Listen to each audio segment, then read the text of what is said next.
we provide you the platform to turn your dreams into reality. Give wings to your aspirations with KR Mangalam University. और अखिलेश जी मेरे मित्र हैं तो कभी कभी मदद कर देते हैं। मेरे लिए संविधान ही सर्वोपरि है, चाहे कश्मीर हो या कन्याकुमारी। हम टुकड़ों में न सोच सकते हैं, न टुकड़ों में हम निर्णय कर सकते हैं। तो 34 पे और दूसरा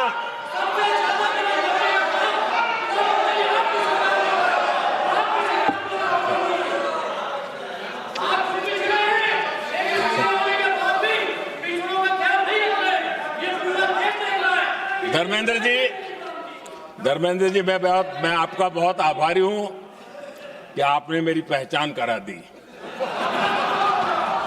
ये बात सही है, मैं अति पिछड़े समाज से आता हूं।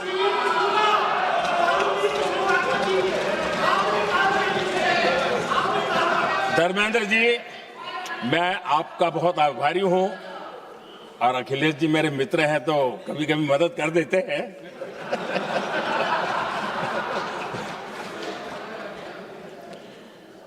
ये बात सही है कि मैं अति पिछड़े समाज से आता हूं, लेकिन मेरा दायित्व समाज के सबको साथ लेके चलने का है और यही मेरे संविधान ने मुझे यही रास्ता दिखाया है।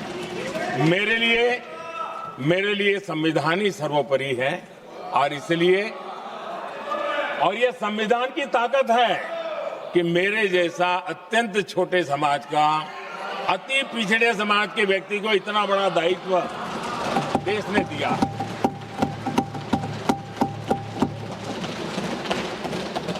और इसलिए मैं तो देशवासियों का ऋणी हूं और मैं तो संविधान निर्माताओं का ऋणी हूं कि जिसके कारण आज मैं यहां हूं। लेकिन आदरणीय अध्यक्ष जी,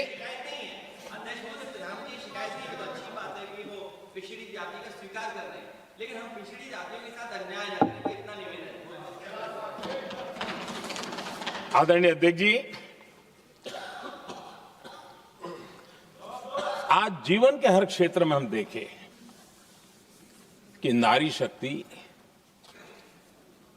देश के गौरव को बढ़ाने वाले, परचम लहराने में कहीं पीछे नहीं है जी। हम गर्व कर सकें इस प्रकार से जीवन के अलग अलग क्षेत्रों में आज हमारी माताएं बहनें बहुत बड़ा योगदान, हमारी बेटियां तो कमाल कर रही हैं जीवन के हर क्षेत्र में।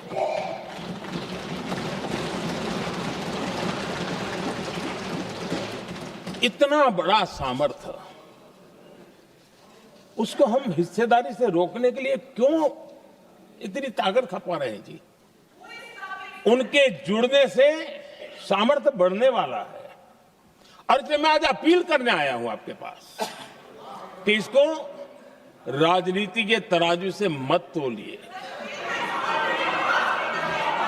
ये राष्ट्रहित का निर्णय है।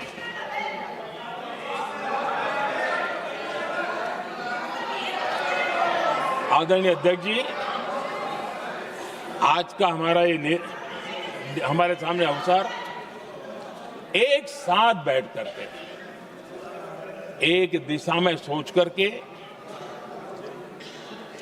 विकसित भारत बनाने में हमारी नारी शक्ति की भागीदारी को एक खुले मन से निर्णय करने का अवसर है, स्वीकार करने का अवसर है। और मैंने जैसा पहले ही कहा कि आज पूरा देश और विशेष करके नारी शक्ति हमारे निर्णय तो देखेगी, लेकिन निर्णय से ज्यादा हमारी नीयत को देखेगी।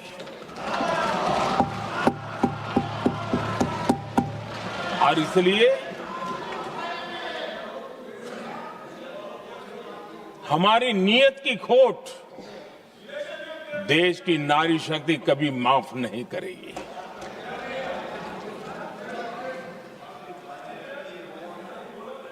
आदरणीय अध्यक्ष जी, 2023 में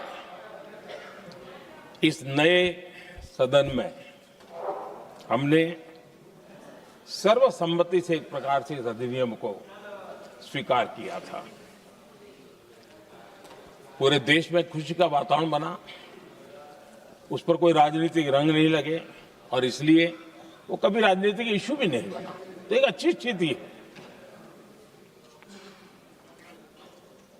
अब सवाल ये है कि हमें कितने समय तक इसको रोकना है।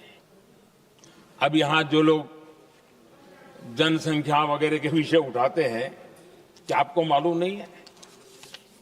मैं चाहूंगा कि अमित भाई अपने भाषण में इन सारी चीजों का उल्लेख करेंगे, जब कि हमने जनगणना के संबंध में कब कब क्या क्या किया था, बाद में कोविड आया, उसके कारण क्या मुसीबत आई, कैसे रुकावटें आई, ये सारी बातें हम सबके सामने हैं, इसमें कोई विषय नहीं है। लेकिन पिछले दिनों जब हम 23 में चर्चा कर रहे थे, तब भी व्यापक रूप से बात ये थी कि इसको जल्दी करो। हर कोई कह रहा था जल्दी करो। अब 24 में संभव नहीं था क्योंकि इतने कम समय में करना मुश्किल था। अब 29 में हमारे पास अवसर है। अगर हम 29 में भी नहीं करते तो ये स्थिति क्या बनेगी हम कल्पना कर सकते। फिर हम देश की माताओं बहनों को ये विश्वास नहीं बना पाएंगे कि हम सचमुच में प्रयास सच्चे अर्थ कर सकते थे। और इसलिए समय की मांग है कि अब हम ज्यादा विलंब न करें।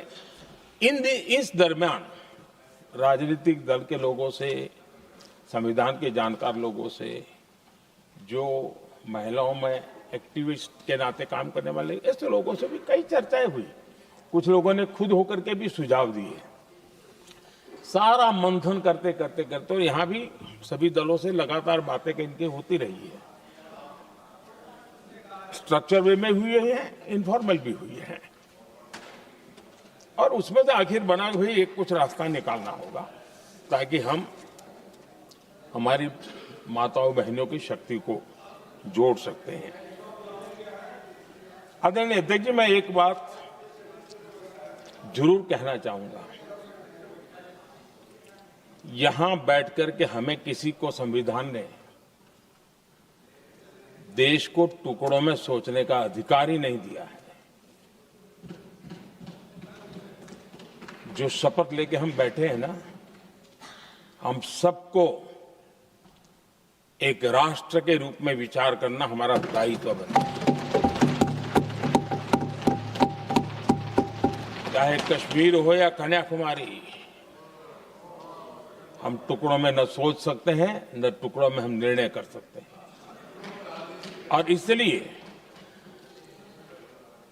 निराधार रूप में, जिसमें कोई सच्चाई नहीं, रत्ती भर सच्चाई नहीं है, सिर्फ राजनीतिक लाभ लेने के लिए जो बवंडर खड़ा किया जा रहा है, मैं आज बड़ी जिम्मेवारी के साथ इस सदन में, इस पवित्र जगह से कहना चाहता हूं, चाहे दक्षिण हो, उत्तर हो, पूर्व हो, पश्चिम हो, छोटे राज्य हो, बड़े राज्य हो, मैं आज एक जिम्मेवारी से कहना चाहता हूं कि निर्णय प्रक्रिया किसी के साथ भी भेदभाव नहीं करेगी। ये निर्णय प्रक्रिया किसी के साथ अन्याय नहीं करेगी।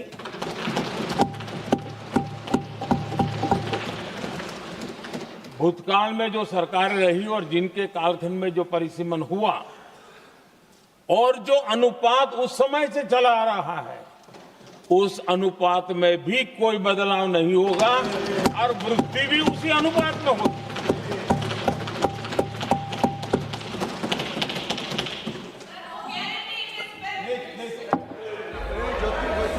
अगर गारंटी शब्द चाहिए तो मैं गारंटी शब्द